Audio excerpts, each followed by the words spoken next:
wants to tame me. You can't catch me on the run, cause I'm gone, yeah. I blaze trails, set fire to what's behind me. No, I'm never looking back, I'm on the run. I could only ever be what I'm made to be.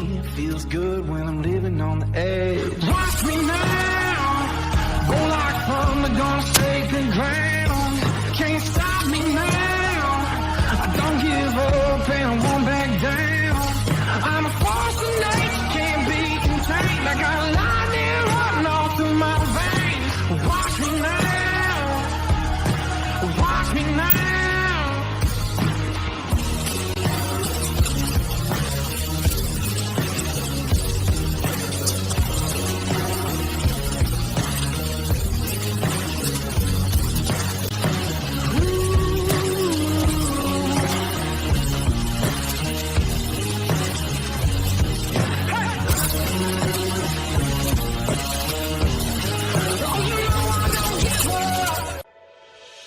Hi, I'm Wyatt Milam. I'm from Canova, West Virginia. When I'm back home, you'll find me at my local Par-Mar store. We have that gold and blue pride at your local Par-Mar store. We are coming to your neighborhood soon. West Virginia, Kentucky, Ohio, Pennsylvania, and Maryland, we have you covered. Download the Par-Mar app and sign up for the Par-Mar Rewards Card. Food, gas, groceries, and more, we are gold and blue proud, and we are Par-Mar stores. If there's not a Par-Mar store near you now, there will be soon.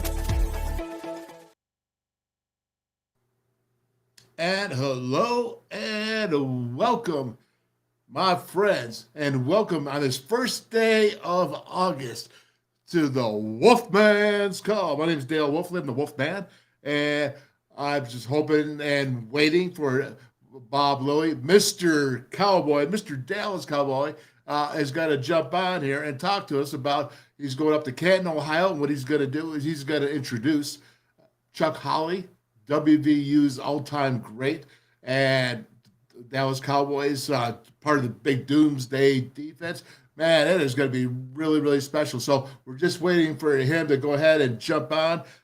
He might be having a little bit of technical difficulties, but we are going to get after it. But before I go ahead and do that, I'm going to go ahead and I'm going to say, what's up, Kelly, there? How you doing, buddy?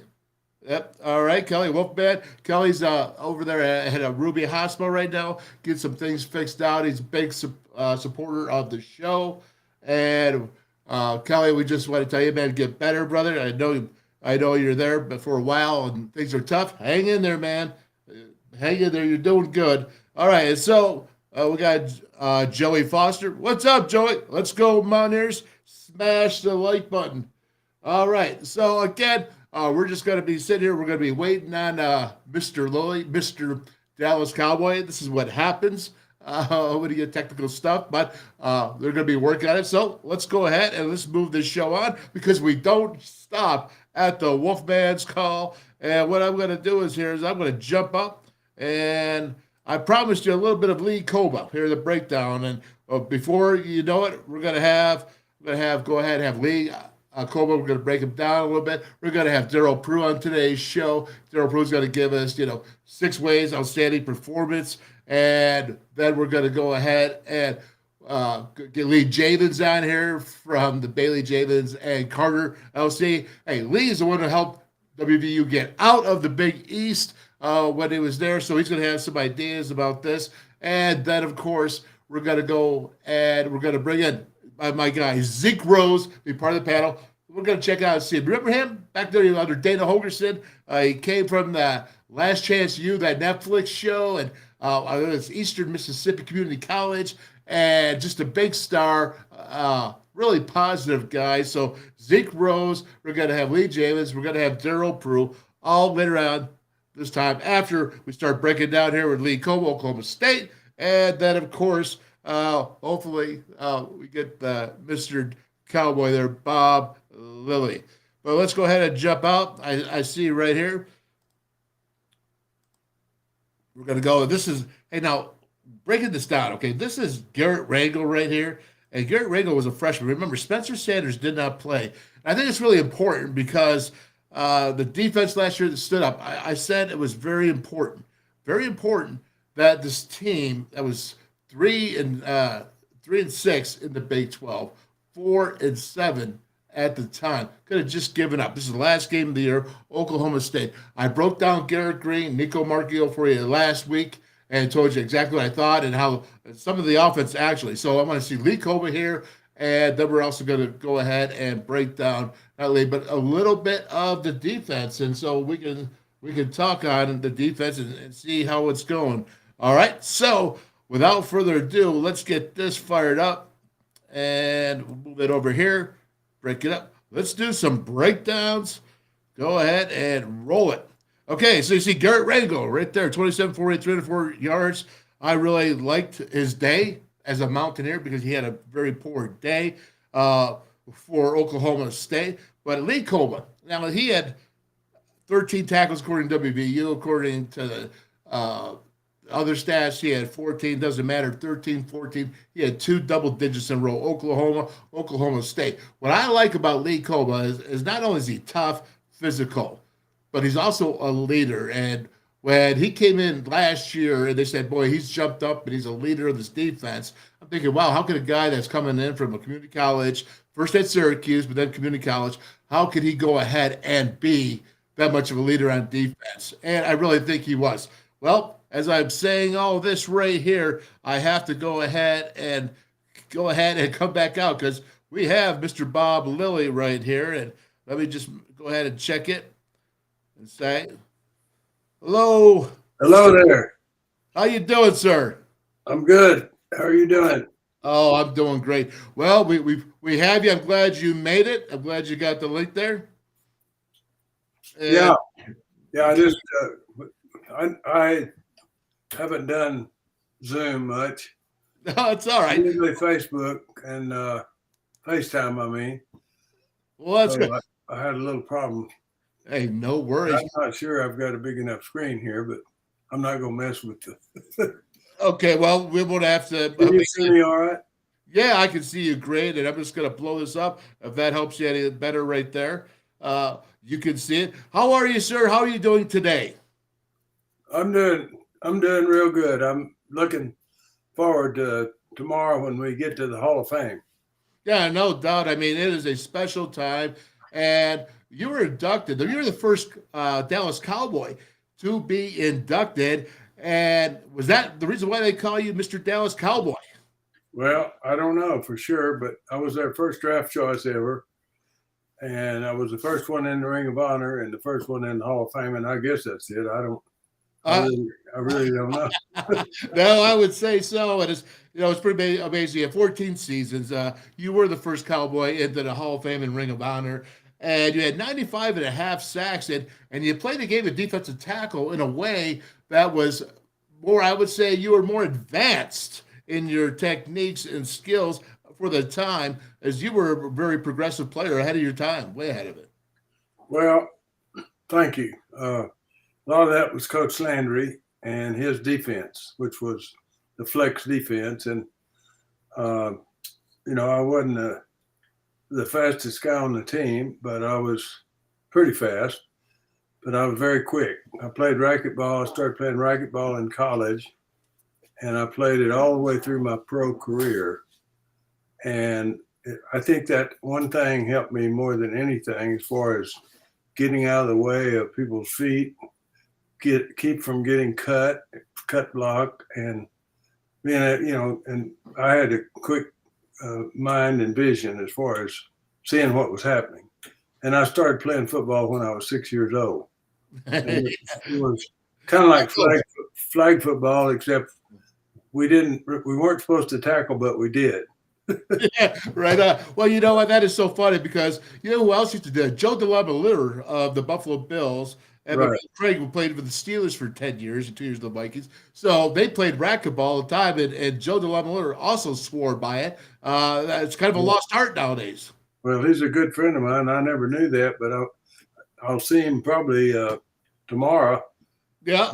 I'll challenge him to a game. All right, excellent. Well, That's hard to do at 84. well, you look like you can still move it and get it done. Let me ask you this: do you remember Ray Mansfield of the Steelers? Oh yeah. At the same time, well, he is my father-in-law, and he just got inducted into the Steelers Hall of Fame this past week. And Yeah. I just wondered because you two had to have crossed paths. There's Right, no, we did. We played against one another. yeah, I bet. Well, I bet you that was some. And I think we did. I mean, as far as how old is he? No, he was the time. He was 74 when he did the Super Bowl, the guys, and He would have been. He would have possibly. We played Pittsburgh for a number of years, but that was probably before his time that they went into the AFL. But Cleveland and Pittsburgh and St. Louis and New York and Washington, D.C. and Dallas Cowboys were all in the same conference. mm-hmm. And they changed that when we merged with the AFL. Right. I remember that for sure. I'm pretty up there myself. But hey, what I want to really talk to you about is, obviously Chuck Howley, that you're going to be introducing him. But before we get to that, you have such an extraordinary career. Like I said, 95 and a half sacks and just the longevity that you had played there. But when you put on that gold coat yourself, what was that experience like for you and for your family? It was absolutely the biggest thing that ever happened to me. I didn't ever even imagine the Pro Football Hall of Fame. In fact, I didn't imagine I was going to be All-American when I went to college or All-District when I made high school All-District or All-State. I mean, everything has been a surprise to me, and that was the biggest surprise was being. In fact, we had some Hall of Famers from the state of Texas that were already in there, and I would talk to them about it, and I would dream about it, but I never really let it, settle into my mind that I was going to ever get there. I just thought I'd do the best I could, and I don't know. I mean, I think the good Lord watched over me a little bit because I never got hurt. I got hurt my last season, but it was my neck, and I still played, but my legs never got hurt, and so I was able to play. I missed one game. That was a playoff game, and I tore my hamstring half in two. Oh. I've got an actual picture of it. Okay. Must be something. Go ahead. So anyway, it was when they called me, there were people telling me, said, I think you might have a chance for the Hall of Fame. And I said, no, I said, I just got out of football. It's always, it takes 5 years, period. And they said, well, I think, you're getting close. I said, but I never thought about it much until I got the call. And Pete Elliott was the director or president of the Hall of Fame at that time. And he called me, and he was a coach at one time up in the Big Ten. And anyway, congratulated me and told me, and I was pretty much in shock. And then whenever I got my gold jacket, Coach Landry flew all the way from California training camp with the Cowboys to Canton, and I think he had a private jet bring him to Canton to present, to introduce me and put the jacket on me. And I've got a picture of both of us standing together, and me with my jacket on, and Coach and I both holding my bust, and that's really a treasure. A real treasure, because he's gone, and such a wonderful man and good coach. Yeah, I've always been a fan of Coach Landry and a fan of the Dallas Cowboys because you were the original member of the Doomsday Defense. And last question before we get on to Mr. Howley, how did you guys start out with the Doomsday? How did that nickname come about? Well, we started out with kind of a poor team, and when I got there, the Cowboys' first year was my senior year in college. They formed a team late because the Dallas Texans had formed early, and they had a draft. But the Cowboys, I think they did anyway, but the Cowboys didn't because they formed. The NFL was trying to keep people out of cities they were going to go into. And so anyway, in 60, my last season at TCU, I was fortunate enough to make All-American. And I was drafted number 2 by the Texans, and E.J. Holub was number 1. He was from Tech. And I was drafted number 1 by the Cowboys, and that was their first round draft pick because the year before they had to pick from a pool of 4 to 6 players on all the other NFL teams. They could pick 2 players. Uh-huh. And I think they made a future trade for Meredith with the Bears. And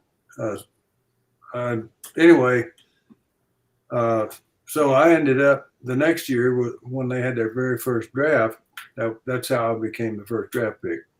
Yeah, absolutely. Well, again, thus, Mr. Original Doomsday, Mr. Cowboy, quite an honor for you. You know, watching, I mean, growing up watching, I just remember how awesome it was seeing you. And, you know, we have to go on because Chuck Howley, you were selected to introduce him. And, you know, when I look at this, Scott Howley's a good friend of mine, and that's Chuck's son.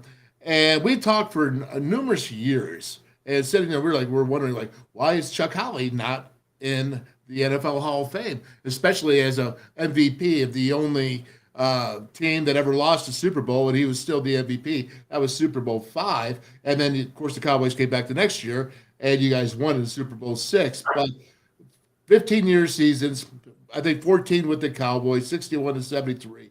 You know, Chuck Howley, long overdue. What were your thoughts when you saw that he got in? Because you've been in since 1980, your first year of eligibility.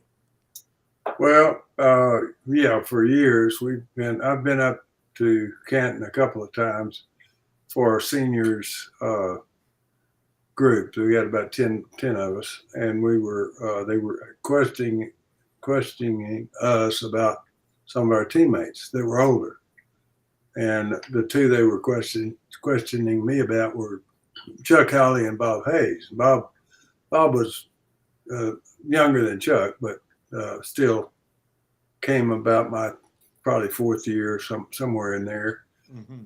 And anyway, so I just told him, you know, I said, I don't, Chuck Howley, you know, he's the only player that ever won the MVP of a Super Bowl, a losing Super Bowl, or maybe a winning Super Bowl. I'm not sure that.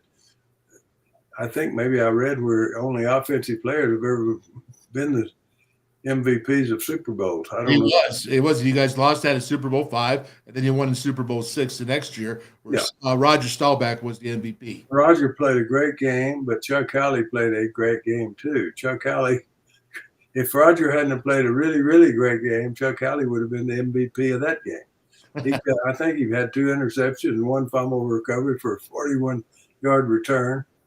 And, you know, it's like when Chuck had been drafted early by the Chicago Bears, and he played a year and he got hurt, and he went back to Wheeling and he laid out. I think he went to work, came back to the Bears, got hurt, went back to Wheeling, ran a service station, and then he played in the West Virginia University varsity alumni game. And he told his wife, he said, I think I can play. And so the word got out, and I'm not sure if it was Gil Brandt or who notified the Cowboys, but anyway, I was a rookie. We went to training camp in Northfield, Minnesota that rookie year.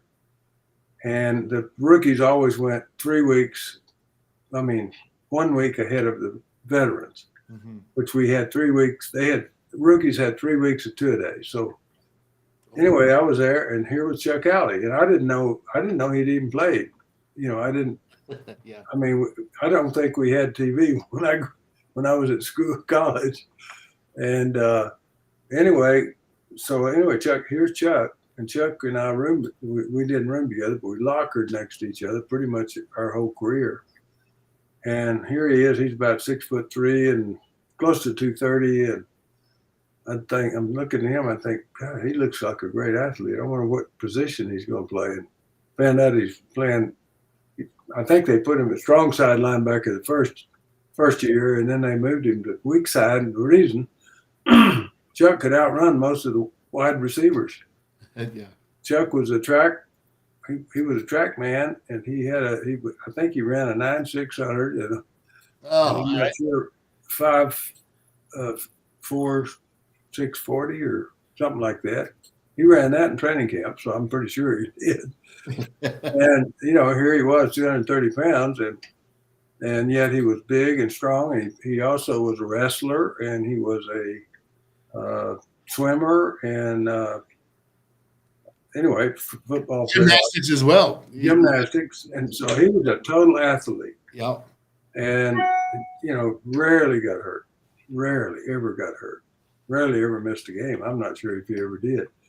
But anyway, and a great guy. We really fell in love with him.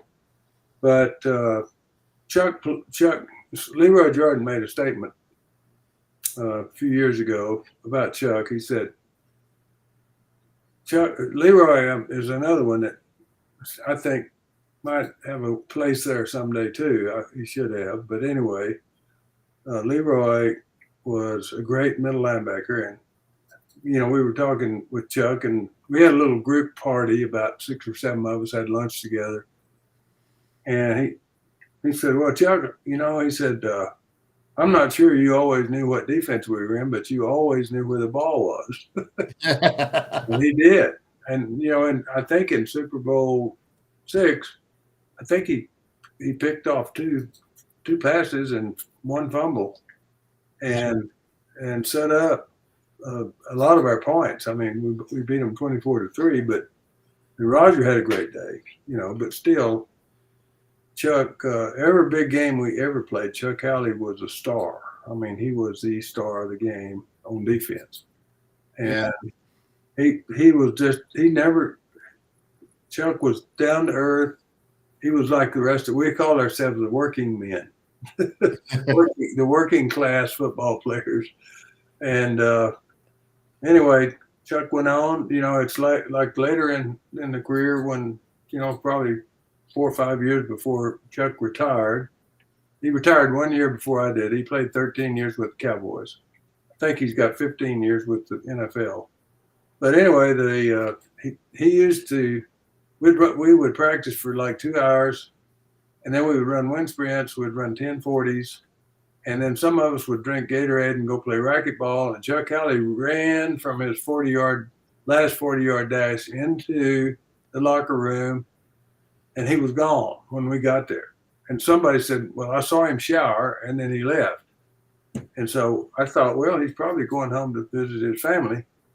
He was going to work, and he was already working for a company. And then he started his own dry cleaners company. Then he started his own uniform rental company and his own uniform sales company. And I mean, Chuck had, he didn't talk a lot. He was quiet, except he would talk a lot with our defensive, with, a core of our defense.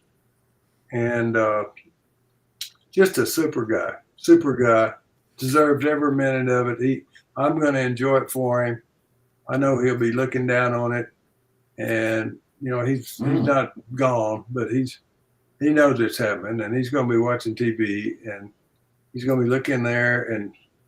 And when I was over to his home, I was over to Roger. We went to Roger Staubach's home, about 6 of us, whenever they were going to announce it. And the president of the Hall of Fame came down, and Jim Porter.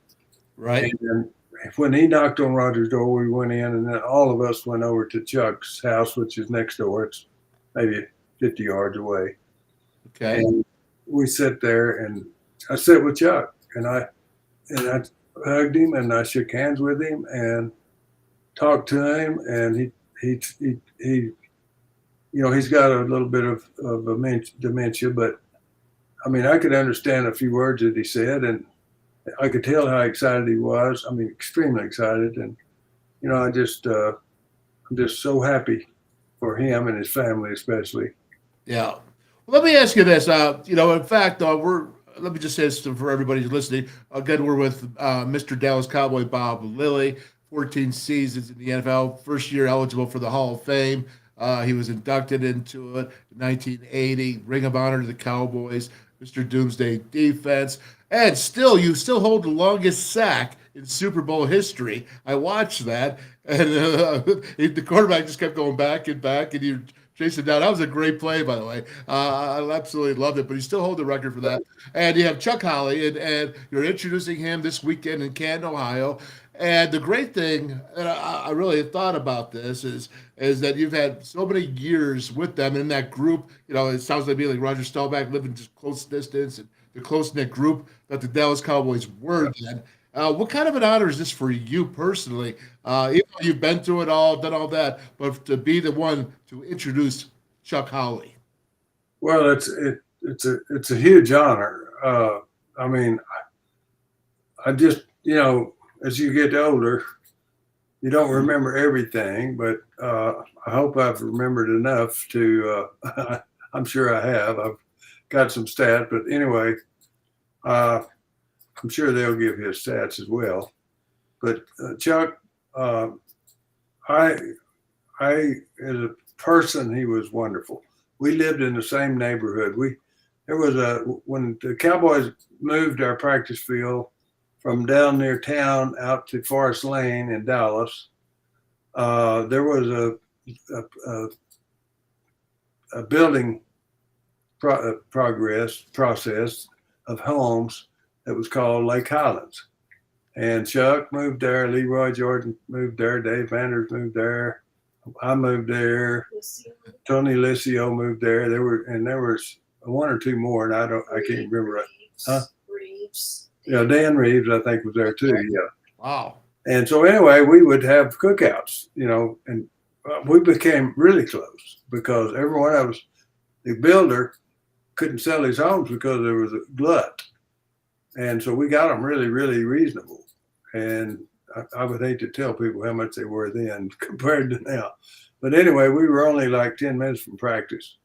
And so we'd come home and we'd go out there and sit in each other's patios and talk about practice and talk about what are we going to cook for tonight. And I mean, this is how close we were and how close I was to Chuck and Leroy, and these guys were all my neighbors. And so it's more than just, you know, it's more than just football. It's our camaraderie and we had a very close-knit team, and we all loved Chuck. Chuck was he was a sweetheart. He just the nicest person, and he didn't talk a lot, but when he did, he had a lot to say, and he was always very sincere. And I'm so happy. I really can't tell you how happy I am for Chuck and his family. Well, that's wonderful. And I'm just going to go really quick here. Super Bowl champion 6, Super Bowl MVP 5. He's a 5-time first team All-Pro Bowl, 1966 and 70.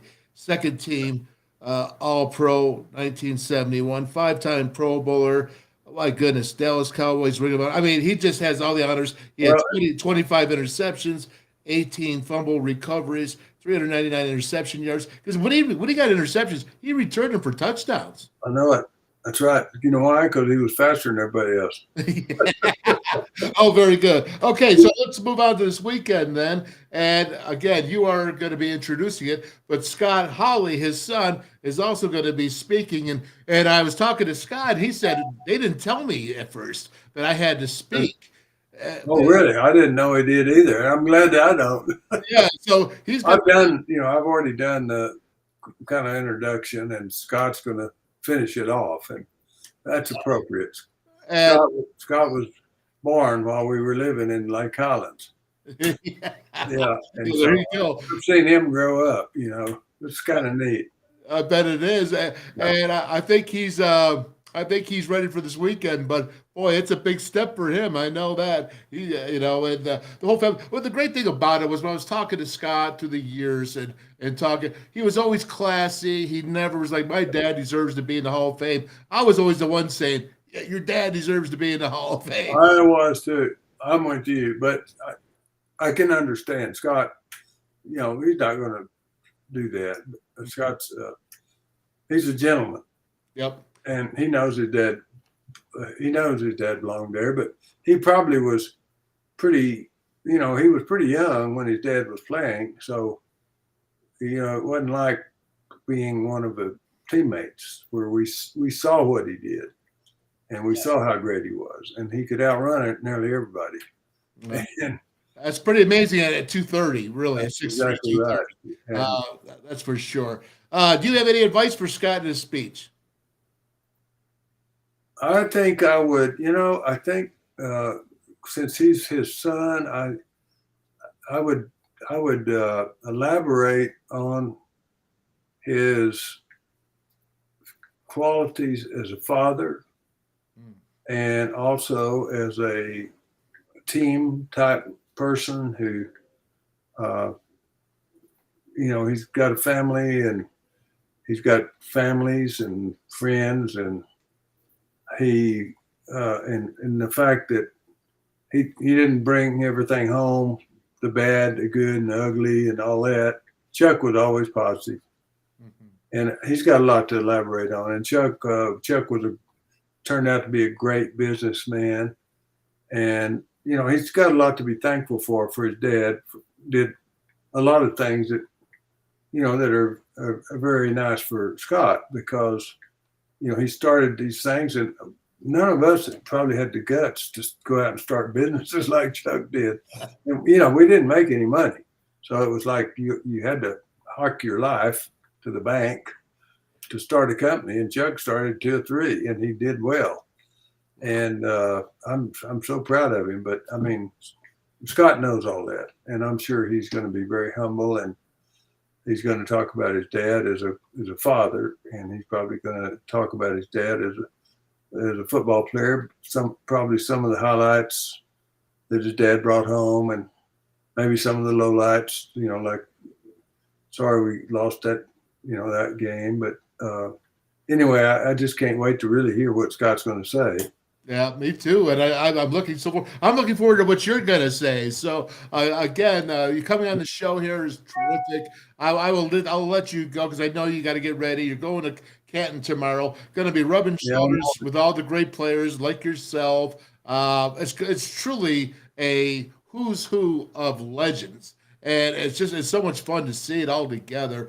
And so I guess what I would do is for you, sir, if you would just sum up Chuck Howley, because he's dearly beloved in West Virginia. I know he's part of the Doomsday and all the Cowboy fans that love him, and deservedly so, but he's also very loved back there in West Virginia. And, to sum him up and what you're not going to tell me your speech. I don't want to know your speech, but just to sum up in a few sentences. Done. And they put it together. And but because they want Scott to talk as well, and they have to limit the time now because they got 9 or 10 people being inducted. But anyway, you were asking about what to sum up Chuck Howley for you, because national would be awesome. Chuck Howley, I'll just sum it up because I've never heard of him or knew him. Because I didn't pay any attention. I didn't get the newspaper. I didn't have TV whenever I was in college, and I never watched Chuck play in college or with the Bears that year. And when Chuck came as a rookie, I thought he was a rookie. I didn't know that he had been, out for 2 years. He played 1 year and got hurt again the next year, and so I didn't know all that. I just knew that he was a very nice person. But he had great ability, and he was a friend of everybody. I mean, he was quiet, but if all you had to do was walk up to him and ask him a question, and he would just talk to you for 30 minutes. I mean, Chuck is a fabulous person, and I love him as a brother.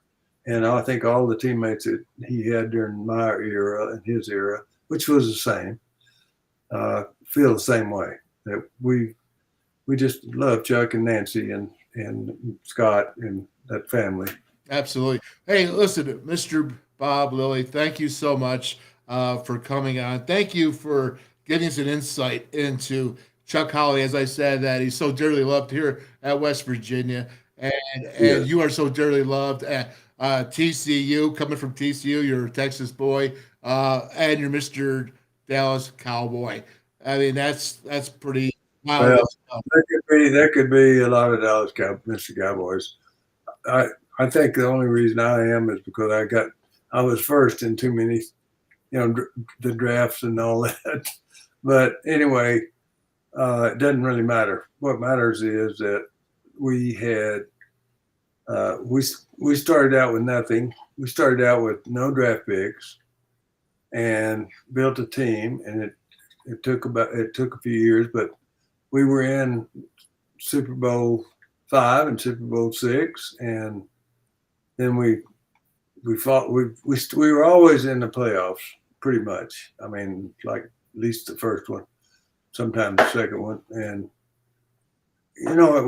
we always had high hopes. And I would never forget after Super Bowl V when we lost to Baltimore, 16-13, that we had a meeting right then after the game in the locker room, and we all put our hands on top of each other, and we said, we are going home and we are going to start working next week toward winning the Super Bowl next year. We're not going to stop. And we did. We went home and we started working out and we started getting ready to play football. Now, we didn't have supervision from the coaches. This was on our own, and we did all the things, sprinting, racquetball, whatever people did. And sure enough, we went back and we won 24-3. But as I tell Bob Greasy, who used to say, "How did you catch me?" And I said, "Well, I had help." I said, "Plus I'm probably faster than you are." But I don't know if I am or not. But anyway, I said, "But why do you want to talk about that when you won 17-0? I said, "That's all I would talk about." I said, if somebody asks you about getting sacked, say, "Oh, I don't even remember that. I just remember the next year when we were 17-0. That's right. Well, I'll tell you what, sir, thank you so much. Have a safe trip to Canton, Ohio. Enjoy your time. Go rubbing back as a part of your membership. Enjoy your time introducing Chuck Howley and with the Howley family. And God bless you. Thank you so much. Thank you. Appreciate your comments, and keep them up. Yep. Can't wait to watch you. Can't wait to watch you this weekend. Take care. Goodbye. Okay. Bye-bye. Wow, man. Is that the coolest thing in the world? I mean, that right there, man. Hey, Mountaineer Nation, it doesn't get better than that with a Chuck Howley, a Bob Lilly, and he said, "Love them, the brothers." That's what I'm talking about, brotherhood. That's what I'm saying when the Mountaineers, you talk about brotherhood. I talk so much about. That's what he saw back then, 40 years ago, and how great that is. What an experience it is. Families that grown up. What a weekend for them this weekend, the Howley family, and with Bob Lilly being involved with that. Roger Staubach's in the Hall of Fame. He came to the house along with Bob Lilly and the other players and to present Chuck Howley with the gold jacket. And just, it's just really, really special. And hey, WolfMan's Call. It doesn't get any better than this. This is what it's about. This is why I do it. Being able to talk to, now, of course, Mr. Lilly, he's a humble man, and that's why he's successful, because that's what humble men do. They work hard, they're blue collar, and they get it done. He was a terror in the league. Quarterbacks, he was a terror. And for running backs, a terror. Offensive linemen, he was a terror. He was Mr. Cowboy. All right. Well, we're going to have to move on here, but boy, I tell you what, I have to do this because I prepared this and it came on a little late there, but I have to go ahead and see if I can't get this out here, because to show you how much of a terror that he was, I have to play this. Hang on a second. Right here. This is really cool. And hang on there, guys. I got Darryl Prue coming on up. I have Zeke Rose. Remember Zeke there? The singing Zeke. Got Zeke Rose, Darryl Prue, and I got Lee Javins here coming on. This will just take a minute and a half, but you got to watch this because this is Mr. Cowboy. Yeah.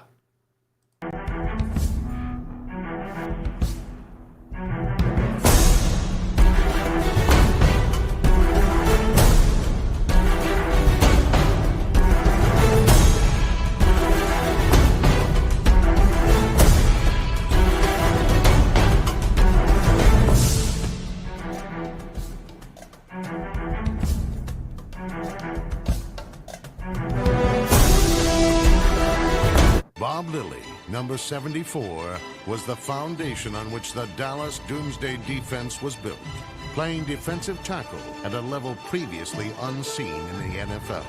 Bob Lilly was by far the best of the best. He was really exceptional in terms of his ability, his knowledge of the game. He was just a great ball player. As the Cowboys' first ever draft pick, Lilly carried the weight of franchise expectations on his broad shoulders. His efforts propelled Dallas on its quest for a championship. Against the Dolphins in Super Bowl VI, next year's champions finally claimed football's ultimate prize. Lilly and the Doomsday defense dominated Miami, holding them to a field goal. He put the exclamation point on that championship with a sack that remains the longest in Super Bowl history. He was the first Dallas Cowboy elected to the Hall of Fame, and the man still considered to be the greatest defensive tackle in NFL history.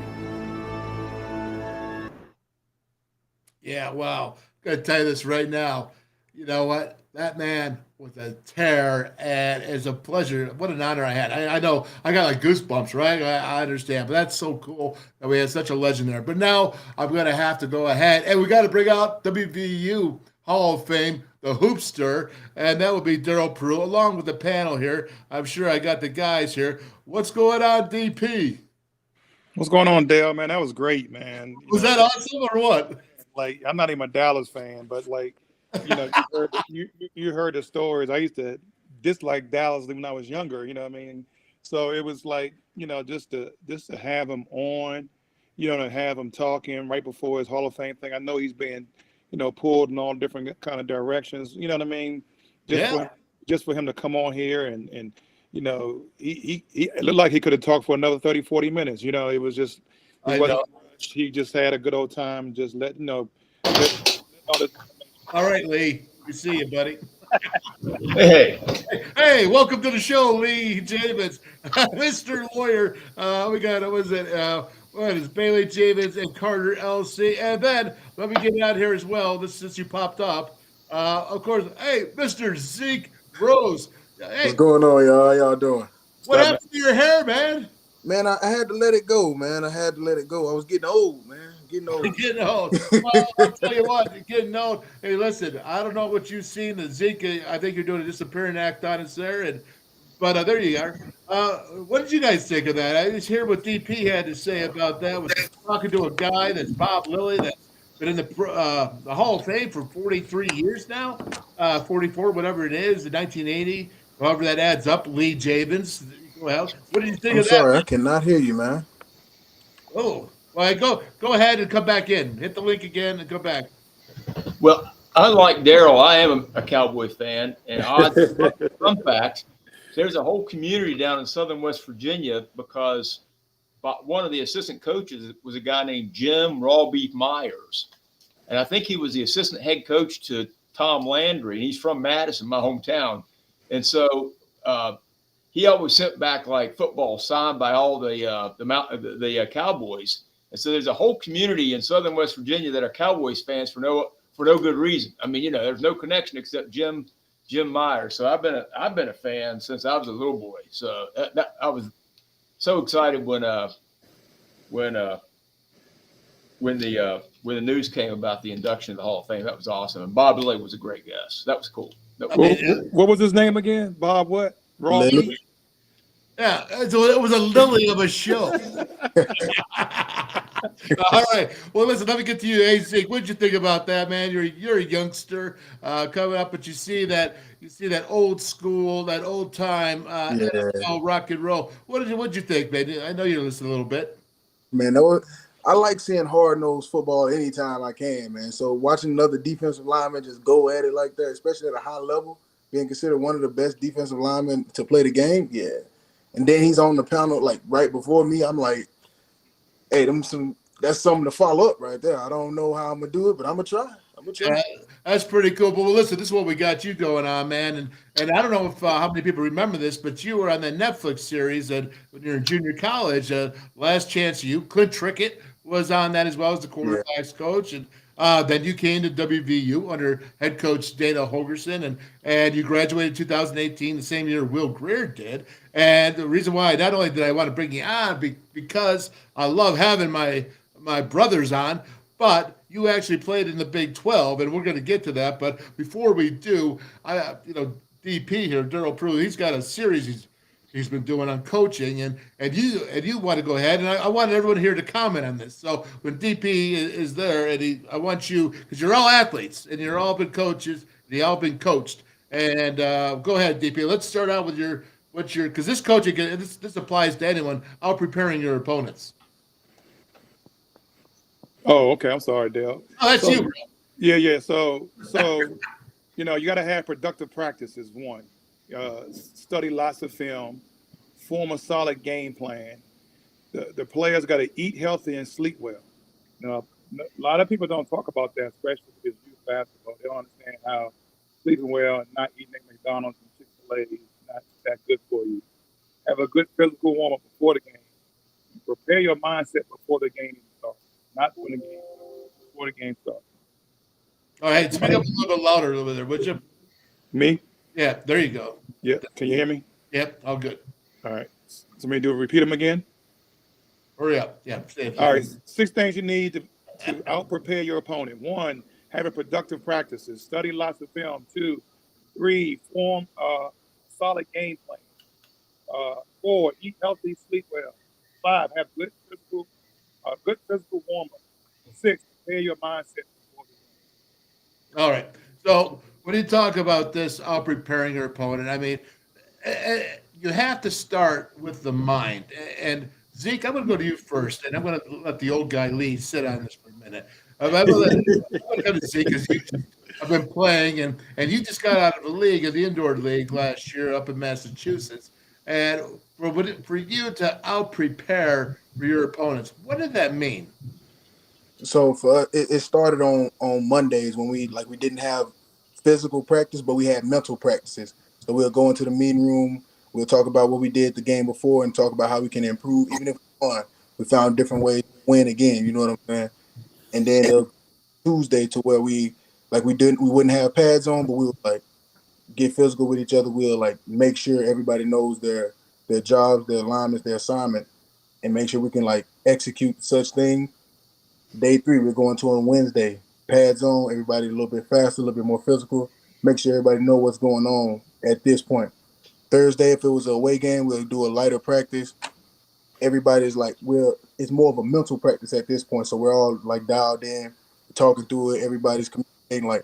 Thursday was our loudest practices. Those were practices where the DBs will talk to the linebackers will talk to the D-line, and the D-line will communicate with everybody else behind them.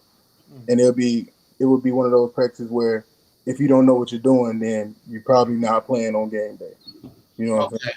Yeah, so let me go to the old guy, then, Lee Javins. We're actually the same age, so I will take that back. But Lee, okay, so you're a lawyer, disciplined. What is it about for you for out preparation? I tell this all the time. What I do for a living, I'm a lawyer. It looks a lot more like what Don Nealon taught me than what my law professors taught me. It's identical. And by the time, if you find yourself in a trial, the work's done. It better be done. And if it's not, it's going to be a long trial. But everything Don Nealon taught us and all my other coaches translates into my career as a lawyer, 100%. What I think about that? I think it starts from here on up. And I get this from Don Nealon. and here from the neck on up to begin with, because the body can be taken care of. It can be, you have a strength coach, Mike Joseph, say, for the Mountaineers, and Zeke, you actually were with Mike Joseph, so you know what I'm talking about. We were all with Al Johnson, even DP. You had some Al Johnson back in your day as well, as he was the head of the whole program. But you had those guys to work you. They're going to be on you. But it's got to start here from the neck on up, and you got to be tougher than anybody else in your brand. I guarantee you right now that Bob Lilly, at 84 years old that he said he was, is still tough as nails, mentally up there when it comes to being disciplined, when it comes to doing the right things, when it comes to doing your daily things that you need to do, and to focus on to getting better, because guys like that don't have that kind of success without that preparation. They don't have it. DP, what do you think about that? Yeah, man, just like Lee says, it's just like all over life. And like recently I had a shoulder surgery about 1.5 years ago, and I couldn't lift my arm up.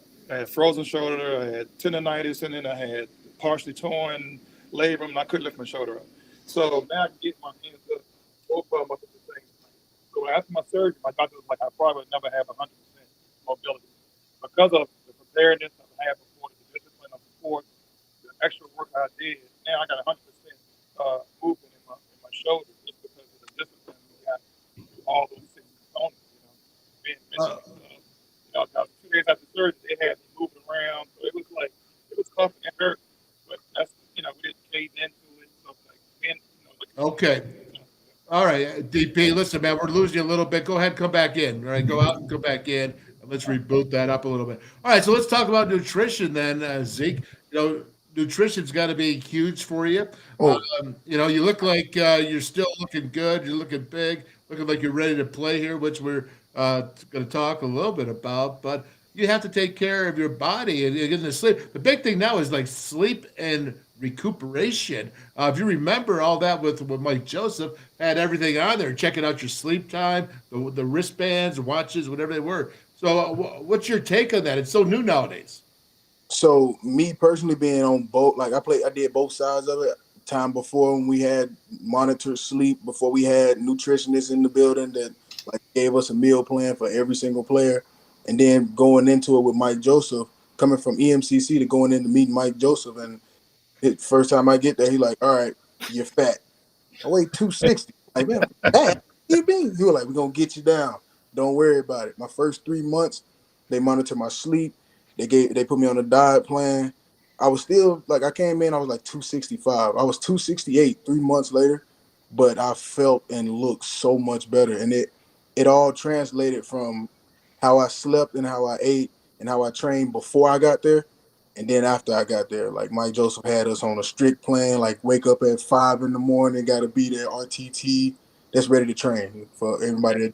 But we got to be RTT by a certain time. And if we not, it's calling for something. Plate pushes, we're going to roll. He going to make you do extra after the workout. But Okay. like, had a plan for everything. And we thought had this yet.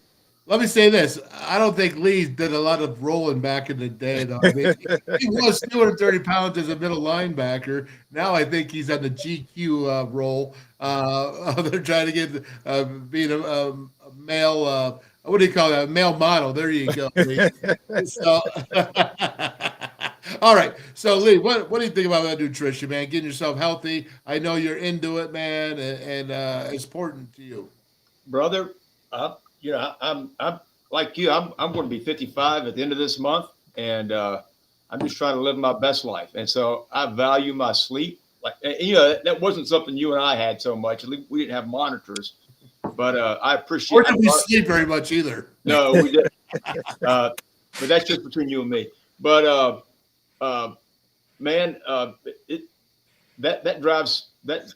I guard it. I guard my sleep like you can't imagine. And I had some friends over to my river shack this weekend. I was like, guys, I'm going to bed. I can't stay up this late. I guard it because it turns out that means a lot, especially as you age. Yeah. All right. I'm testimony to that one right there, Lee. About when I first started coaching at Georgetown, I had a seizure, and I was diagnosed with diabetes and all that stuff. But what happened was when I played in college and I played overseas, I couldn't go to sleep. I go to sleep 4 or 5 o'clock in the morning and just couldn't go to sleep. And I carried that over into the work world, and it caught up with me. And the neurologist says it's like a rest. Now I nod off. I never nodded off before. I nod off in a minute. You know, I'm riding in the car with somebody, I'll fall asleep before I wouldn't do that. But then, you know, I'm eating much better and I feel great. I was like, wow. If I, you know, back then, you know, Zeke, when we were younger, they just gave us pasta. Like at halftime, you had Coca-Cola cans, oranges, sliced oranges in the halftime, not Gatorade and water. Cans. And they'll tell you, don't drink too many. In the NCAA, they tell you not to drink too many Coke cans because they'll read up as a positive test for caffeine. So you had to drink, you know, but they had it all they had it all in the locker room. That's kind of nutrition they was giving us back in the day. I'm gonna tell you something. Those oranges, they were sliced in quarters. Yeah, they were great. I would just stick them in my mouth and be like, just rip it out like a chicken wing. I ate the orange peel like I ate my chicken wing. Rip. Yeah. That's the only way to eat oranges. What do you mean? Yeah, take the other one for sure. All right, so let's go ahead and just jump into this last one. Zeke, I'm going to get with you. Okay, you were on that the Last Chance U, which was really a pretty kind of a cool series at Netflix. For certainly it was cool with Trick there. What did you learn from that? Because it was tough times there, man. And then you went to WVU, and although it's not easy to be a P5 football or basketball player, it had to have been better than over there at the Last Chance U. So moving up like that was definitely it was better than, me, honestly, it was better than moving from high school straight to WVU. So I went from high school to EMCC, had a good time there. But, like, in my mind, I'm like, oh, I'm in college, man. I'm doing it big, you know, not really thinking too much about it. And then I got a couple of smaller school offers, and I'm like, yo, this feels good. WVU came up to me. I'm like, oh, I used to play with y'all on NCAA. Hold on, so I finally got a chance to go up, and everything was so much faster. And it was just like going from like high school, I was the top, went to junior college, went right back to the bottom, worked my way back up to the top, came to WVU, went right back to the bottom. So honestly, it was just like climbing a constant ladder for real. And I enjoyed the process though. I enjoyed everything I learned, like how to manage my time, how to manage like where I put my time at. Like that was one big thing for me that I had to adjust with, because I was good on getting the workouts, working hard, like trying to be the best at everything. Even if I wasn't, I knew I wasn't the best, but I'm gonna be the best today. You know what I'm saying? So, and it just translated over to my time management skills, just enhanced a lot.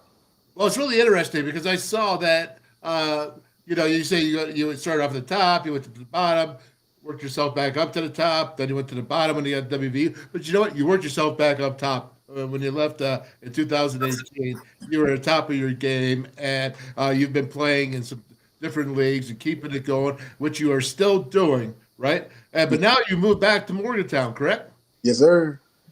Moved in. Me and my girlfriend got something going on. I moved in with her because she already had a space up here. I let go of my space back at the house. So yeah, came up, getting something going. We see if we can get our family and stuff started. Well, good. That's what's up. Yeah, what's important about that is for everyone listening is that, you know, if you want to get going there with Zeke, you just learned he knows how to do time management. Still my biggest nemesis on time management. I'm still trying to figure that out. And I look like, I don't look like it, but I'm Lee's age. So, and I don't know. Hey, Dale, but what Zeke's journey was, you know what I mean? And a lot, you know, it goes to basketball, probably football too. It's the pace of practices, the pace of games. You know, these kids don't get it at a young age. And when you try to teach it to them, they buck it. You know what I mean? So when, you know, the ones that catch up and do it, they the ones that seem to, you know, keep fighting. You know, Zeke had a resolve to keep fighting because he was at the top. He wanted to get back to the top, so he had some fight in him. A lot of these kids nowadays, if they don't have that kind of fight that Zeke had, and they feel they get some adversity, they just fall off. Like at Last Chance U, I had a kid that was on Last Chance U that I coached in AAU named Joe, and he played basketball. But like, you know, that level teaching pace at a younger age, some people can't teach it because they hadn't played in high school, high level or high level college, you know, or some in a professional overseas, you know. So it's hard to teach them kids that if they don't feel that you're getting the right information to them. Oh, there's no doubt. And I think, one second, Lee, I'm going to give this to you. But when you go into high school to, P5, Division I, speed is your biggest nemesis. Speed. And I mean against you, because you haven't seen that. And that's what I was talking about last year with a lot of the young guys on the team. You got Xavier Worthy of Texas out there in the slot. And he's by you in a second. You haven't even blinked. You know what I mean? And it's because you haven't experienced that. And it's not their fault. It's just that you have to learn. And unfortunately, nowadays, with this transfer portal and everything involved, that you have to learn fast, because it's not for a chance where you get to develop. Not even so much even in junior college, where you have 2 or 3 years to play. And so, again, you have to really incorporate. You have to have it here. I go back to this. Okay, here on up, because you have to be here ready mentally, because your body's there, but it's not your body when he's watched that speed go by you. It's your eyes, and it's the reaction to it. Am I right, Lee? Well, I was going to ask Zeke along that line, though. Do you think the community, 13th grade, whatever you want to call it, do you think that helped you appreciate your experience at West Virginia and therefore made you make better use of your experience at WVU than having gone straight from high school? Most indubitably, I'll tell you that firsthand. I got to MCC, like just one instance, training room. I'm like, oh, we got tape, we got this, we got a lot of different stuff that we didn't have in high school, And I got the WVU. I'm like, we got ice bath, like real ice baths. Wait a minute, in a bucket. Yeah, it seems like they go straight to pampered right out of high school when they go to D1. I mean, they're pretty pampered. Yeah, they weren't understanding it. I would try to explain it to them, and they were like, "I saw last year as you, bro. It wasn't that bad." I'm like, "You saw it. You didn't go through." We really had to fill the buckets up. We had to carry the ice down. We had to get the buckets, put them on the field, empty them after we were done, bring them up. Like, it was a lot of stuff we had to do that we ain't got to do here. It's a lot of guys. Like, all right, clean up after yourself. They're like, man, there's people here that do that. I'm like,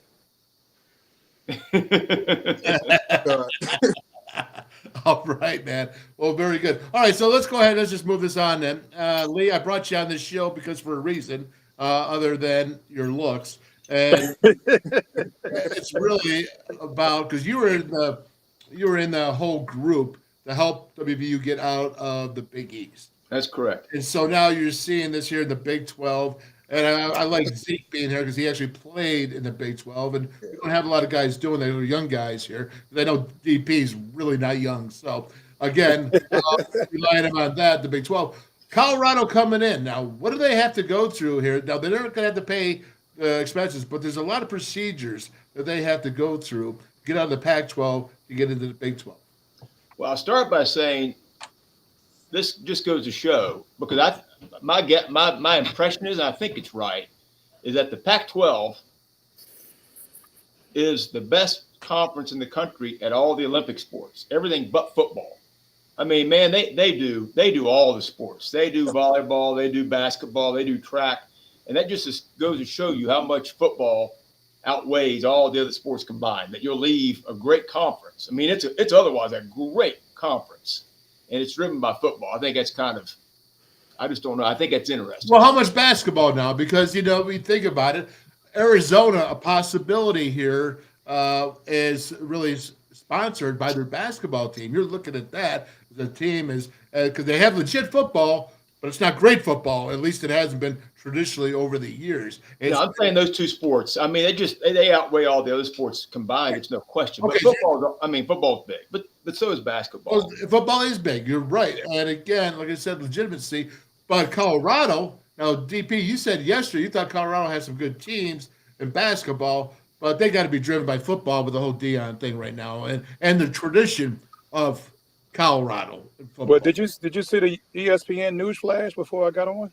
I did not. I was busy with the election. Yeah, Arizona Board of Regents getting ready to meet now about the Pac-12 situation, about Arizona State. They just showed a news flash before I got on, and they having an emergency meeting like right now. Somebody put it on the link on one of the chats, because I don't know what's going on. They said they're not making the decision today, but it's going to be coming soon.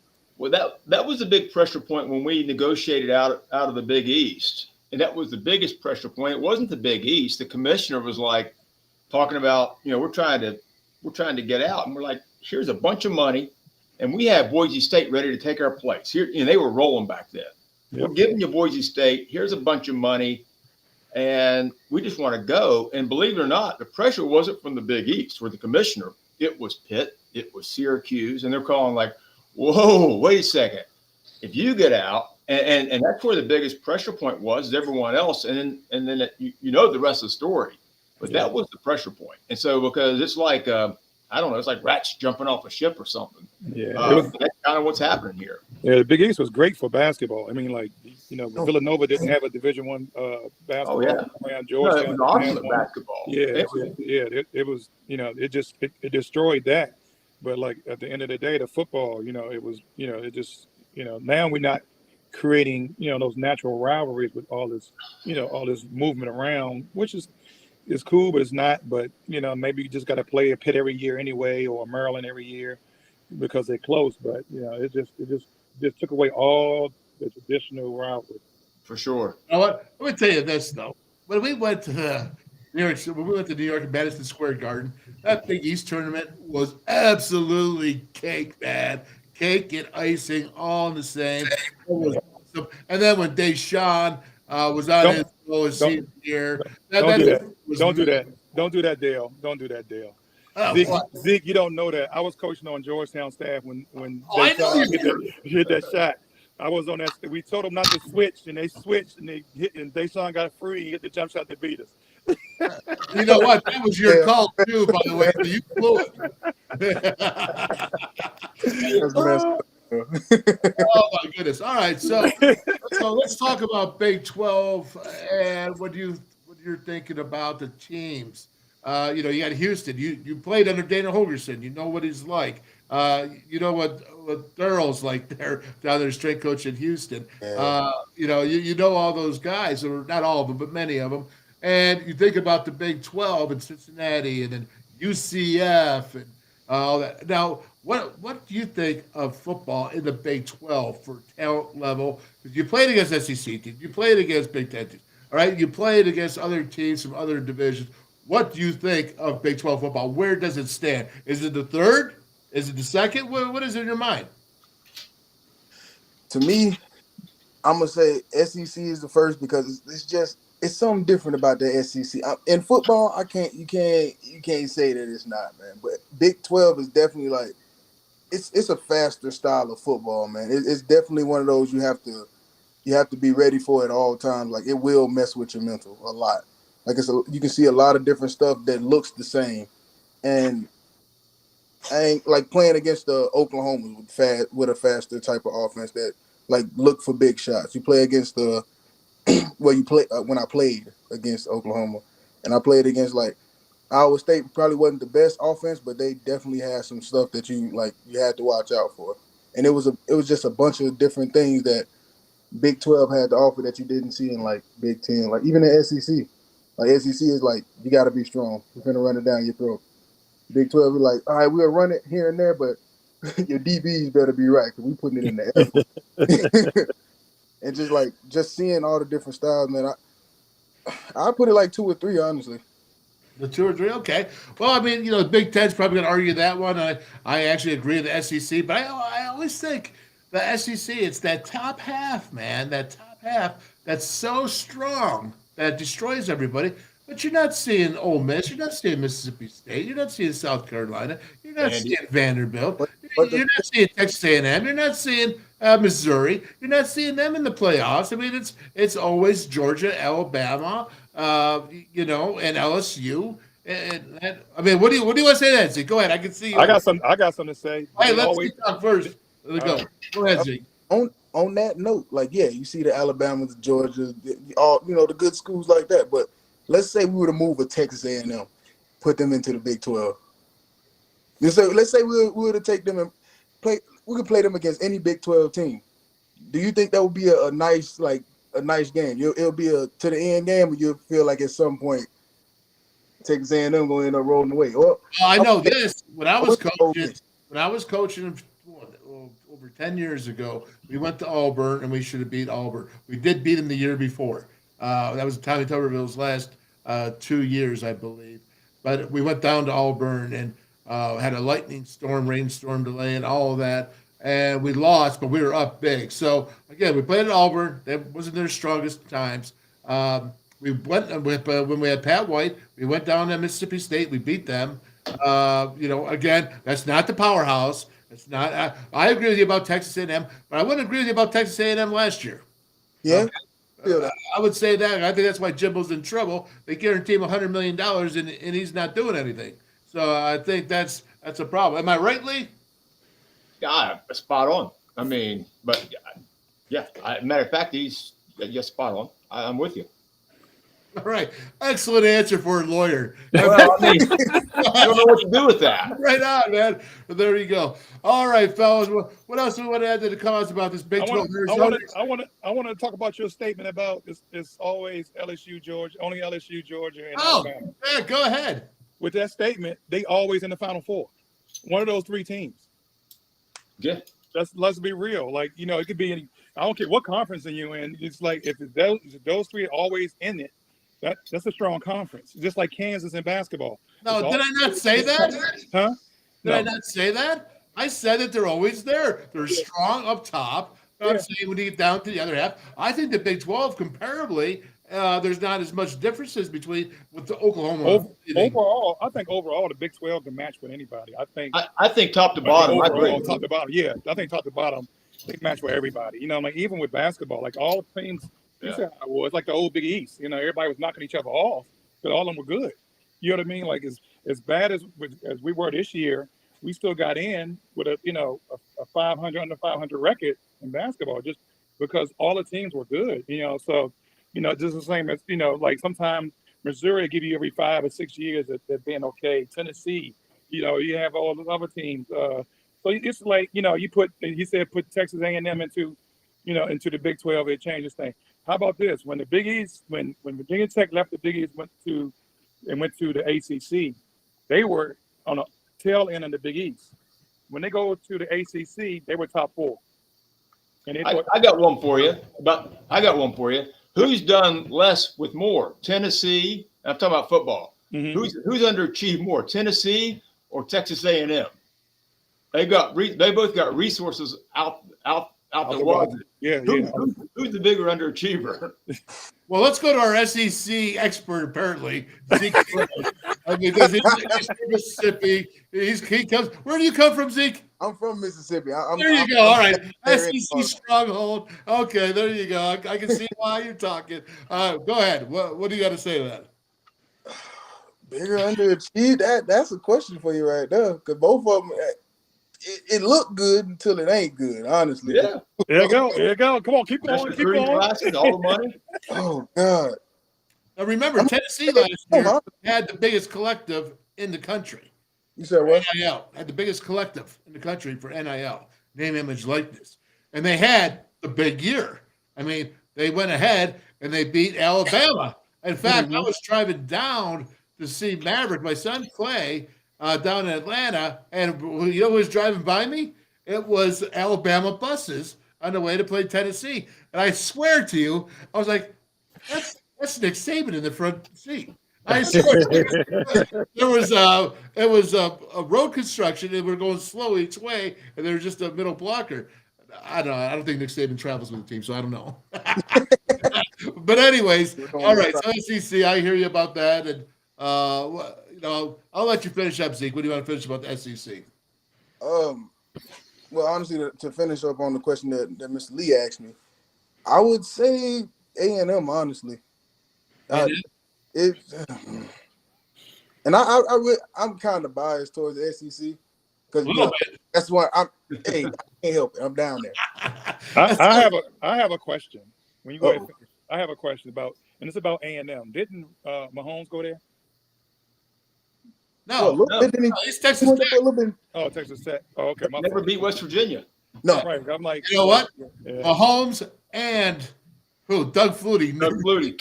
We have to go way back I to remember. 1984. Yeah, I remember Doug Flutie. I was there. Oh, the tallest midget in the NFL. All right. Well, okay, guys. All right. Anyone else have anything for the cause before I have to go break down a little bit of Lee Kpogba here on defense? Lee James, I appreciate you. Zeke Rose. Ezekiel Rose. I always call you Zeke. And you know what? I'm going to tell you something about Zeke, all right? First of all, he likes to sing, okay? I'm not going to ask you to sing on the Wolfman's Call. I've never had anybody sing on the Wolfman's Call. We're not going to start today. Okay. You got to get him the next time. Zeke, got to get him the next time. You got to at least you got indoctrinated this time. So next time, maybe we'll be able to sing. But Zeke Rose out there, I got one question for you. What was Clint Trickett like as a coach at Eastern Mississippi? At East Mississippi, I honestly like Coach Trickett a lot, man. He kept it real with you. Like, he understood that because he was just recently a player, like not even, 3 years before? And he was just like, he kept it real. He was like, look, this is what we need you to do. If you can't do it, it's next man up. No disrespect. It's a business at this point. So I'm like, all right, cool. So it was like either you got it or you don't type of deal with him. You know what I'm saying? He didn't sugarcoat nothing. He always he kept everything at the forefront. And if it wasn't going right, he'll let you know, man. And honestly, just being under Coach Trickett, it was really it wasn't like he didn't care about you. He was like, yo, all right, aside from all this stuff, how are you? How's your mental, everything? He would really check in with you. So that I really like that about Coach Trickett, man. You know what the greatest story was about Clint Trickett, in my opinion, and this is me being with the network and being around it. Clint Trickett, when he was a junior, okay, Dana's offense was not quite what it was the senior. Because if you remember, before Clint Trickett got a concussion, TCU, he was a top 5 quarterback in all stats. Oh, yeah. We had game day here for TCU game. And we were in the contention, and Trick was the man. And, he's very slight in his frame, and he still is. Linda, man. But I'll tell you what, he was tough as nails. Just his dad being a Marine and all that, and the family, the whole Trickett family. But the thing about Trick is, I watched him against Alabama game. Okay, this is the Chick-fil-A kickoff, and he had that long hair. Okay, and so the team was coming out, and I'm standing over there with Jed Drenning and Cully that we were doing because we just got done doing the radio show. This is down in Atlanta, right at the old stadium, right before they blew it up for the new one. And there's Trick, and he's standing there. Alabama, right? Alabama, SEC Zeke, right? I mean, big game, the kickoff. And you know what? There was no sweat on him. There was nothing. I looked. This is after warm-ups. Okay, his hair was in perfect shape. And he just took his helmet off. I'm like, how can this guy sit there and be chilled, no sweat for after warm-ups, and his hair is not out of place? He reminded me of Lee Javins. Because I didn't play. Gentlemen, I'll tell you what, good Trickett. Watch out because he's going to be somewhere in my mind for WVU down the road. I really do. And I don't wish him, he's going to wish him all the best luck at Marshall and go get it down there, Trickett Marshall. Love the fact that you beat Notre Dame last year. That was amazing. I just feel like somehow good Trickett will be somehow in his coaching journey will be at WVU at some time. DP, anything for the cause? This was great. Just the coaching tips and everybody else had that. It's funny how Lee put that into being in his profession. What he listened to with his coach, and that's what you play long enough. A lot of stuff we do now in our life and our professions comes back to what our coaches taught us before, or what we learned from playing in sport. So and being successful at it. So that's I thought it was a wonderful conversation. Jeez. All right, go ahead, kiss his can. Oh, jeez. Oh, my gosh. All right, Zeke, you got anything you want to say? Man, it's just good to have me on here, man. I'm glad you invited me on. I really enjoyed it. You're back in Motown, baby. Back in Motown. You probably see me at Kegler sometime soon or something, man. Well, don't forget about the Wolfman Burger when you do, right? They're part of the Action Family Wolfman's Call Network. Oh, I gotta get one. I gotta get one when I come back. I'm gonna get one. Tell Jerry, say, hey Jerry, I want some of that Wolfman's Burger, man. That'd be good. All right, Lee Javins, what do you got to say there? All right, eat well, get your sleep, and take my boy Zeke's advice. Take care of your mentals. It's all good. Please. All right, on that we say peace. Goodbye, All right, gentlemen. guys. Have a great day. Thank you very much. Take care. All righty. Well, there you go. Lee Javins, he is a lawyer, and he did help get WVU out of the Big East to go into the Big 12.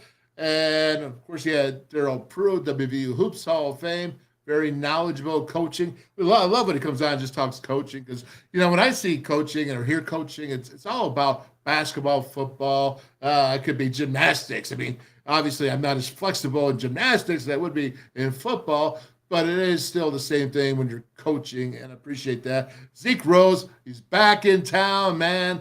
Listen, he's still playing some ball, some indoor leagues, maybe gets to XFL. He still looks good, but if you want to hire somebody who knows time management, man, he's right there in Motown. Just contact me. And basically, the last thing I want to do then is go ahead and jump on this. I promised you Lee Kpogba. Let's only do about 10 minutes, maybe a couple series. And let's talk about it. Right before I had it going on there with we started out. And then, of course, Bob Lilly jumped on. And, I'm still fired up about it. I still got goosebumps. It was still the coolest, one of the coolest dudes. Because, we've had a lot of cool dudes. This show's 2 months old. We have so much going on, so many great guests. And it's not even camp. Well, I guess camp starts today for WVU. So college football season is rolling, and we're ready to roll. But before we do that, let's go ahead and jump into this right here, and let's talk a little bit of football. Lee Kpogba, Oklahoma State. Again, I was talking about Garrett Rangel. I think that's how you pronounce his name, and he's a freshman, and his stats is 340 yards. I thought he played a lousy game here. I thought he really played like a true freshman, not like how Nico played. I think that really shined. I think he's got very limited running ability, and he does look like he has an arm. This was a cold, rainy day. He was not there, in my opinion, for that. So we'll go ahead and we'll look here. Now, Lee Kpogba, 13 tackles. The guy is exciting. I was talking about it before at the beginning. He's exciting. He's there. He's a rally guy. He's a want guy because it means he wants it, and he's going to hustle. Now, these first two series, and I'm going to talk a little bit more about WVU's defense because they really try to go east and west instead of north and south in the first two series. But we can go ahead and get this started so that tomorrow we can spend a lot more time on Lee Kpogba because he did have 13 tackles and a sack or 2. Okay, here we go. Let's watch it. You're seeing they're moving out the running back. You got trips downtown to the bottom here. At the right hash, you got the tight end up top. So you got trips tight because the tight end's tight on top, and you got the trips to the bottom. You're going to see right here. What do we got? It's going to be just right off to a screen off the bat. Now, Rangel's a freshman. What did I tell you about that with Rangel? Is that he was a freshman, and what do they want to do? Same thing as Garrett Green. They did the tight end slip screen for Garrett the first play, and Nico, they did just a quarterback draw, I believe, on his first play just to get him into the game. I think you see Oklahoma State doing this. Now, this is what drives me nuts. All right, and I see this tackling. All right, WVU, this is the last game of the season now. This isn't Pitt, the first game of the season. When they missed about 5 or 6 tackles, and they went ahead and lost the game on a touchdown when they probably gave up 14 points because of 5 or 6 missed important tackles. Okay, this is no way here to go ahead and break down. It's not good enough. That's not good enough. You can watch it again. You're going to do the fake. He's got to get the screen right here. Watch it. Where's the breakdown? There's no breakdown right there. There's got to be fundamentals. And the angle was okay, but again, he's going up high. He's reaching. His body's reaching. It's not even getting tight and wrap. Yeah, you'll see here in the next couple plays, there's a difference. Don't like that to start off. It's 20 yards plus right off the bat. Again, that's just poor leverage. You're not playing over your center of gravity. And here you go. So now you got 2x2. They're actually out. So you can see them out past the numbers at the bottom, 2x2 and 2x2 up top. So you're looking at really 10 personnel, or at least a 10 formation. There is a tight end up top. So that's really 11, but it's a 10 personnel formation. And you can see here, once again, they're just trying to screen. So it's 2-on-2, and let's see what happens here. Oh, look at that. He wraps. That's Aubrey Burks, number 1 returning safety by PFF. That's Pro Football Focus. And you can see there, not a great tackle to the body, but he does wrap and he does get low and leverage. And it's a TFL right off the bat. Second play of the game, it's a TFL. Aubrey Burks. I like Aubrey Burks. I've always told you how much I thought of him through the year if you've been following me. And when you see this here, it's, again, right off the bat, good angle. He gets the tackle. Good job, Mr. Burks. Okay? Now we got the next play here, and it's, 3rd and 12. Okay, or 2nd and 12, I think. Right? Okay. And you're going to have trips to the bottom. Can't see it with my head right there, but trips to the bottom. And look at that. Very nice. Okay, so what I don't like here is I think you're just giving too much room. You're giving 6 yards to the receiver right here off the ball. I mean, that's just throwing out, that's just pitch and catch. Pitch and catch. I hate that. 6 yards deep. I don't think you need to do that on his 2nd and 12. And now you got to go ahead and you got to do what? You got to get 8 yards. That's I like him though. Those are the Andrew Wilson Lamp out of Ohio, right there in Canton. I think this guy is still growing and still doing good. Let's go 3rd and 3 right here. You're going to have man free now. Let's take a look here. What happens here? You got man coverage and you have the free safety over the top, but he's getting caught here because look at this. You got empty set on the offense. Right? Quarterback's empty. So that means you got 2 receivers up top. You got trips down here to the bottom to the field. And what you see here is they're getting in line, and it's man free. You got Lee Kpogba. What's he doing? He's rushing because the running back stays, or not the running back. He's rushing to come in. He's covering, and look at that right there. Drops the ball. Boy, Oklahoma State dropped a lot of balls, but Rangel really was not on target. Again, let's watch this. And here's what the pick play, I believe, is that he's going to go with the inside receiver. He's going to pick the outside defender. They call that a screen, whatever you want to call it. And it worked because they got away with it. Look at that. Oh, yeah, that's not good right there. You want to have to go ahead and be able to split that off if you can, if they're going to go ahead and do it, because this guy's wide open. Look at that. Wide open right there. Not great. Not great. And, again, check it out up top. Watch this. Watch these dirty dogs from Oklahoma State. And I think this is just basically, they're not going to call it, but that's a pick. That's why you play when it's man coverage, because this is man free. You got one over top. But what happens is you got to play staggered. You can't play on the same line, same level, because that's what happens. So you want to be on different levels as a defender so they can't try to get that pick on you. And that wasn't good. Thankfully, the pass was behind, and he drops it, and it's incomplete. Again, that was 3rd and 3. You can see the pass behind. Should have caught it, but that's good for WVU. Again, Lee Kpogba not able to do much in this where he's at, but you're going to see here, this is the 2nd series, 1st and 10. They're going to roll out to the right. Going to try here just a little out, right? A little screen. Got the receivers trying to drive the field up top. It's trips. And check it out right there. Not bad attack right there. Again, I like it. I like the tackling there now, and that's aggressive. That is aggressive, and I appreciate right there Mr. Burks. Ooh, I'll tell you what, let's keep playing like that this year, and might be able to do some damage. I like it. I like it a lot. Good job there, Mr. Burks. Okay, so now we're in 2nd and 9, and what are you seeing right here? Again, play action pass. Oh, look at this. Right there running. Kpogba's coming. I tell you, he's a freight train now, man. Oh, was he wide open? Yeah, man. I don't know about this. We're looking here. Look at that space.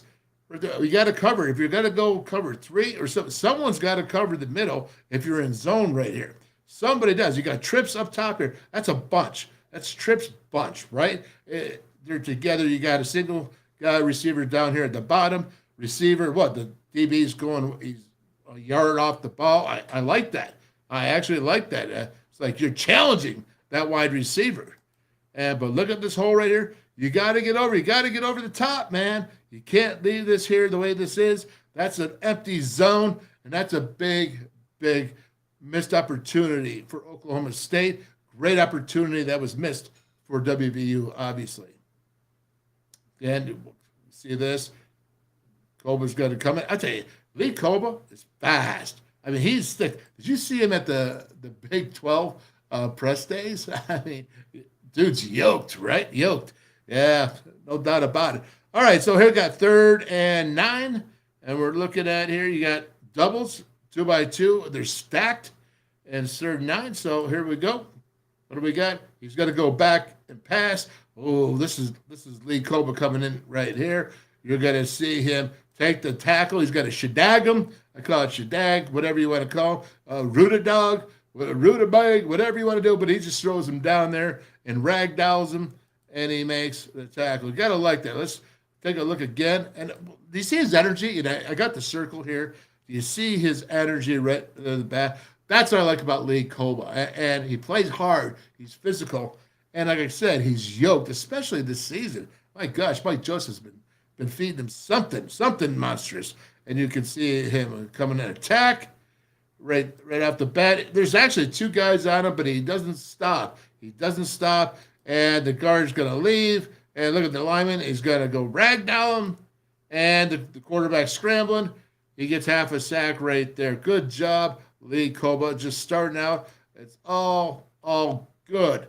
Again, the defense did some good things. Did you see that right there? I really like that. And I really liked Lee Kpogba and his activity of what he's trying to do there. So, again, that's good stuff.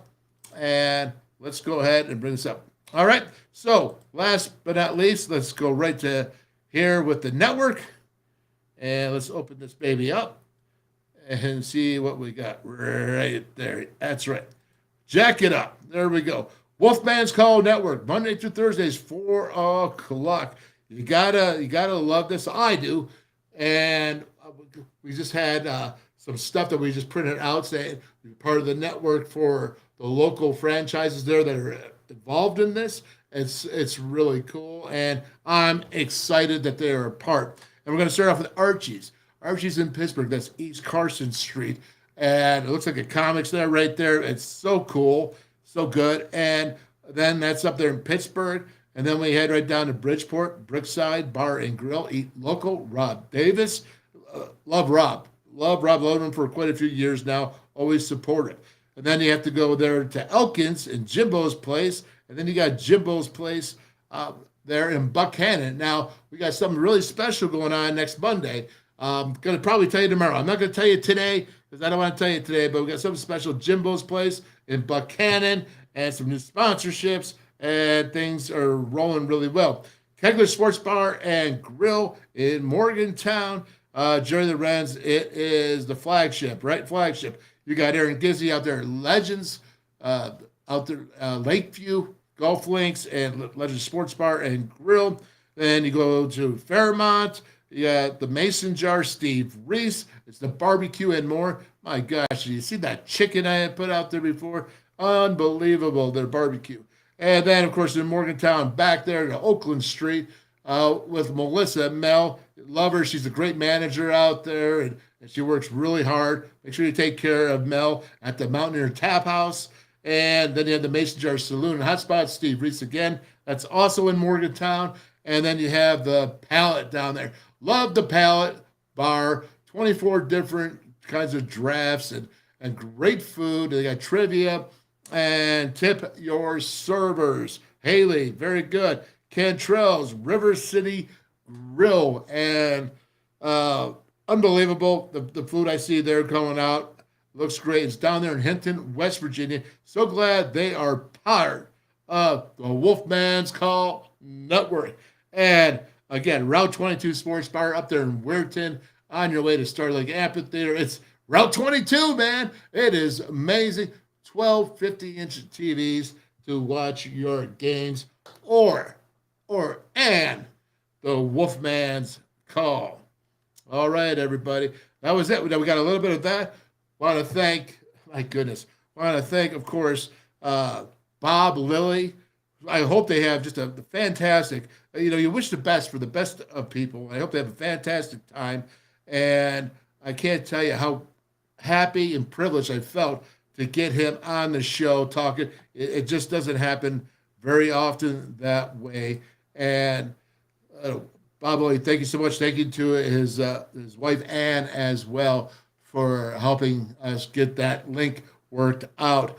And thank you, Darryl Prue, Lee Javins, and Zeke Grille. Zeke is back in town. Happy to see that. Smiling Zeke, as I always call it, Smiling Zeke. And talking all that we talk. Anybody else? Sir, I appreciate all of you paying attention. And I'm going to get going right now today, but tomorrow we'll have more of a Join the Conversation, Mountaineer Nation, a lot more of League Kpogba, the breakdown, and we're going to have, I hope we're going to have Twisted Rooster from the SEC and see if there's anyone else from a different league. We're just starting to work this out, trying to get the dates and times down, but we are going to go ahead and do these 5 to 10 minute check-ins amongst all the Power 5 conferences. Do a little bit of Marshall there, do a little bit of the MEC and Division II schools, and do a little bit of the high schools. Again, thank you for everybody today. Pay attention. God bless you all. How about a little bit of TD? Traylon Davis right here. Parmar stores. You got to love them. Parmar, man, if there's not a Parmar store near you now, there will be one soon. Hi, I'm Traylon Davis. I'm from Jackson, Ohio, and when I'm back home, you will find me at my local Parmar store. We have that gold and blue pride at your local Parmar store. We are coming to your neighborhood soon. West Virginia, Kentucky, Ohio, Pennsylvania, and Maryland, we have you covered. Download the Parmar app and sign up for the Parmar Rewards Card. Food, gas, groceries, and more, we are gold and blue proud, and we are Parmar stores. If there's not a Parmar store near you now, there will be soon. Stationers, #1 office supplier in West Virginia. Always in stock.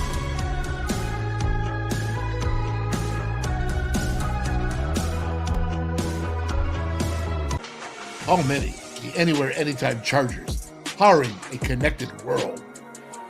Never buy AA batteries again. Rechargeable 500 times plus. Paul Mini AA USB lithium battery. As easy to charge as your cell phone. Sustainable energy. Stay charged. Go green, save green. Feel the power of Paul. Order now at paulmini.com.